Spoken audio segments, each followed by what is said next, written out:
अच्छे लोगों की मृत्यु जल्दी क्यों हो जाती है और अच्छे लोगों के साथ ही बुरा क्यों होता है। आज की कथा।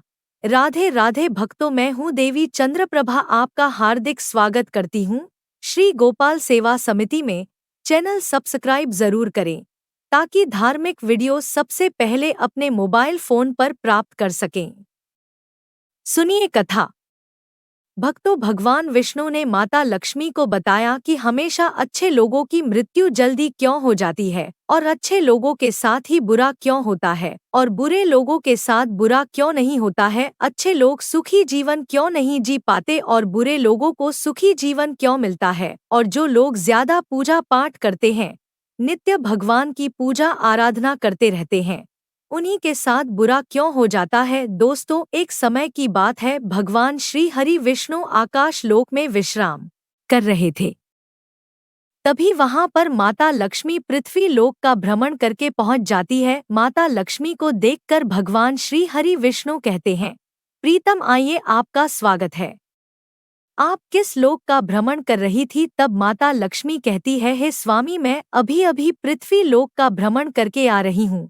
मैंने पृथ्वी लोक पर देखा कि अच्छे लोगों के साथ ही बुरा क्यों होता है और बुरे लोगों के साथ बुरा क्यों नहीं होता है और अच्छे लोग की मृत्यु जल्दी क्यों हो जाती है तथा जो लोग ज्यादा पूजा पाठ करते हैं, नित्य भगवान की पूजा आराधना करते रहते हैं, उन्हीं के साथ बुरा क्यों हो जाता है। हे प्रभु, यह सब प्रश्न हमारे मन में चल रहे हैं, अतः हमारे मन को शांत करने के लिए हमें इन प्रश्नों से अवगत कराए। तब भगवान श्री हरि विष्णु माता लक्ष्मी से कहते हैं, हे प्रीतम, आज आपने बहुत ही उत्तम प्रश्न किया है। इस प्रश्न में संसार का कल्याण छुपा हुआ और हे प्रीतम, इस प्रश्न को आपको बताने से पहले पृथ्वी लोक पर चलना पड़ेगा। तब माता लक्ष्मी कहती है, हे प्रभु, चलिए और अति शीघ्र चलिए। मेरे मन में इन सभी प्रश्नों के उत्तर जानने की उत्सुकता बढ़ रही है। दोस्तों, तब आकाश लोक से भगवान विष्णु और माता लक्ष्मी पृथ्वी लोक पर आते हैं,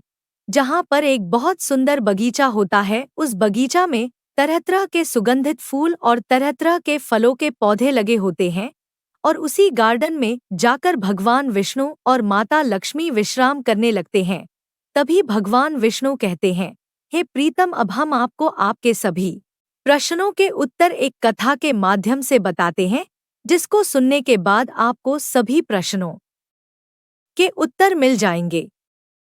और भगवान विष्णु कहते हैं, जो मनुष्य इस कथा को मन और ध्यान लगाकर सुनता है, उसे मोक्ष की प्राप्ति होती है। तभी माता लक्ष्मी कहती हैं, हे प्रभु, आप कथा को आरंभ करने की कृपा करें, मैं पूरे मन और ध्यान लगाकर सुनूंगी। दोस्तों, फिर भगवान विष्णु माता लक्ष्मी को कथा सुनना आरंभ करते हैं। दोस्तों, आप लोगों से अनुरोध है कि कथा को आरंभ करने से पहले वीडियो को लाइक करके चैनल को सब्सक्राइब करें और कमेंट बॉक्स में जय श्री हरि विष्णु तथा जय माता लक्ष्मी अवश्य लिखें। तो चलिए अब कथा को आरंभ करते हैं। दोस्तों, भगवान विष्णु माता लक्ष्मी से कहते हैं, हे प्रीतम, पौराणिक काल की बात है, एक बहुत ही अत्यंत सुंदर नगर था। उस नगर में श्याम और सोहन नाम के दो व्यक्ति रहते थे, जिसमें से श्याम एक बहुत धनवान व्यापारी था और वह धनवान होने के साथ ही साथ पूजा पाठ और भगवान की भक्ति में बहुत विश्वास रखता था। वह प्रतिदिन नित्य भगवान की पूजा आराधना करने के लिए मंदिर जाता था और वह प्रतिदिन दीनहीन तथा दुखियारी गरीबों में कुछ नान कुछ बांटता रहता था। भक्तों, भगवान श्री हरि विष्णु माता लक्ष्मी से कहते हैं, हे प्रीतम, वहीं दूसरी ओर सोहन एक चोर था। वह भी प्रतिदिन मंदिर जाता था, लेकिन वह मंदिर पूजा पाठ करने के इरादे से नहीं जाता था, बल्कि मंदिर से धन चुराने के लिए जाता था। भगवान विष्णु आगे कहते हैं, उसे पूजा पाठ दान धर्म से कोई लेना देना नहीं था, वह सिर्फ मंदिर में चोरी करने के लिए जाता था। फिर भगवान विष्णु कहते हैं, इसी तरह से कई वर्ष गुजर गए। एक दिन उस नगर में मूसलाधार बारिश हो रही थी, जिस वजह से उस दिन नगर के मंदिर में पंडित जी के अलावा कोई नहीं था। यह बात जब सोहन को पता चली तो उसके मन में ख्याल आया कि यही सही मौका है मंदिर के सारे धन को चुराने का। भगवान विष्णु कहते हैं कि वह उसी तेज बारिश में ही मंदिर में पहुंचकर पंडित जी से छुपकर मंदिर का सारा सोना चांदी गहने जेवरात चुरा ली और वह बड़ी ही प्रसन्नता से मंदिर से निकला। तभी उसी समय अचानक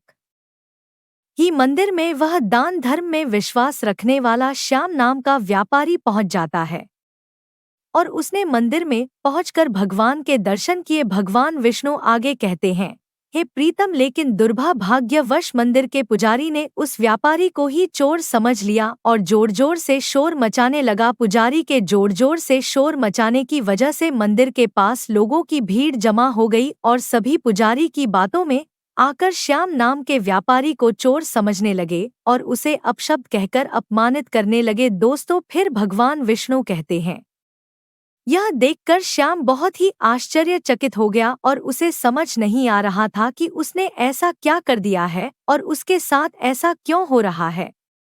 भगवान विष्णु माता लक्ष्मी से कहते हैं, फिर वह किसी तरह लोगों से अपनी जान बचाते हुए उस मंदिर के पास से निकला, लेकिन दुर्भाग्यवश जैसे ही वह मंदिर के पास से निकला वैसे ही उसकी टक्कर एक गाड़ी से हो गई और वह बुरी तरह से घायल हो गया। फिर भगवान विष्णु माता लक्ष्मी से कहते हैं, फिर श्याम किसी तरह से लड़खड़ाते हुए अपने घर की तरफ जाने लगा। तभी अचानक ही रास्ते में उसकी मुलाकात सोहन से हुई, जिसने मंदिर का सारा धन रा लिया था। उसके हाथों में मंदिर के गहने जेवरात थे। दोस्तों, सोहन बड़ी ही प्रसन्नता से जोर जोर से बोल रहा था कि आज तो मैं मालामाल हो गया, मुझे एक साथ इतना सारा धन मिल गया। भगवान विष्णु आगे कहते हैं, जब श्याम ने सोहन की बातें सुनी तो वह बहुत हैरान और क्रोधित हुआ। श्याम ने अपने घर जाते ही भगवान की पूजा पाठ की सारी सामग्री तथा भगवान की मूर्ति निकालकर फेंक दिया और फिर ईश्वर से नाराज होकर बिना कोई पूजा पाठ किए बिना ही अपना जीवन व्यतीत करने लगा। भगवान विष्णु माता लक्ष्मी से कहते हैं,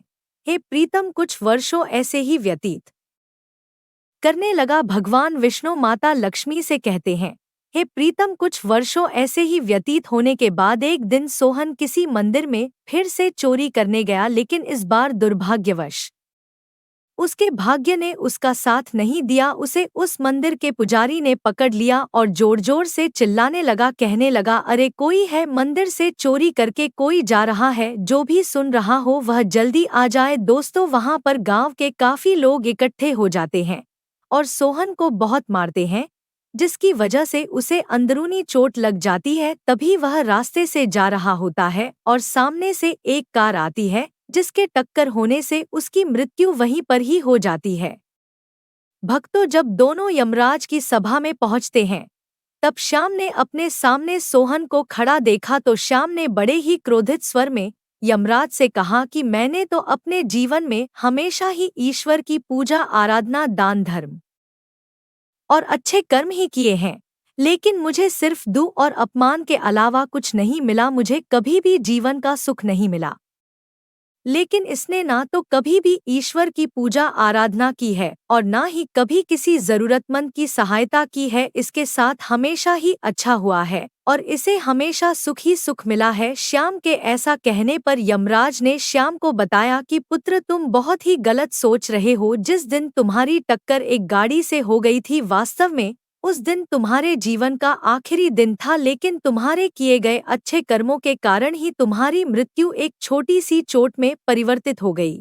और अब मैं तुमको इस दुष्ट व्यक्ति सोहन के बारे में बताता हूँ। यमराज कहते हैं, हे पुत्र, दरअसल इसके भाग्य में राजयोग था, लेकिन इसके दुष्कर्म और बुरे कर्म करने की वजह से इसका पूरा धन एक छोटी सी पोटली में बदल गया। फिर यमराज उस लड़के से कहते हैं, हे पुत्र, कभी कभी अच्छे और सच्चे लोगों के साथ बुरा से बुरा हो जाता है और ईश्वर पूजा पाठ करने वाले लोगों की परीक्षा लेता है, क्योंकि ईश्वर उनको अपने साथ बांध कर रखना चाहता है। इसलिए ही अच्छे व्यक्ति हमेशा दुखी रहते हैं। दोस्तों, आगे भगवान विष्णु माता लक्ष्मी से कहते हैं, हे प्रीतम, इस कथा को सुनने के बाद आपको आपके प्रश्न का उत्तर अवश्य मिल गया होगा। फिर माता लक्ष्मी प्रसन्न होकर कहती है, हे प्रभु, अब मुझे सब समझ में आ गया। आगे भगवान विष्णु कहते हैं कि लोगों का ऐसा सोचना बिल्कुल गलत है कि ईश्वर आपके अच्छे कर्मों को नहीं देख रहा है। यह कोई भी मनुष्य समझ नहीं पाता, लेकिन अगर कोई भी मनुष्य अच्छे कर्म करता है, लोगों की मदद करते हैं, तो उसके ऊपर सदैव हमारी कृपा बनी रहती है। तो दोस्तों, इस कथा से हमें यह सीख मिलती है कि लोगों को कभी भी अपने कर्मों को बदलना नहीं चाहिए, क्योंकि आपको आपके हिसाब से ही कर्मों का फल इसी जीवन में मिलता है, लेकिन आपको इसका पता नहीं चल पाता है। इसलिए दोस्तों, हर मनुष्य को हमेशा अपने जीवन में अच्छे कर्म करते रहना चाहिए और फल की चिंता ईश्वर पर छोड़ देना चाहिए। भक्तों, उम्मीद करती हूँ कि यह कथा आप लोगों को अच्छी लगी होगी। अगर आप लोगों को अच्छी लगी तो कमेंट बॉक्स में जय श्री राधे राधे लिखकर वीडियो को लाइक करें और चैनल को सब्सक्राइब कर ले। आप सभी पर भगवान की कृपा बनी रहे। फिर मिलती हूँ नई धार्मिक वीडियो में। सीताराम, राधे राधे, हर हर महादेव। भगवान शिव के चमत्कारी एकांतेश्वर मंदिर निर्माण हेतु आप सहयोग राशि इस बार कोड पर भेज सकते हैं। दर्शन कर शिवलिंग पर जल अर्पित कर मनोकामना पूर्ण भी कर सकते हैं। मंदिर का पता आपकी स्क्रीन पर है।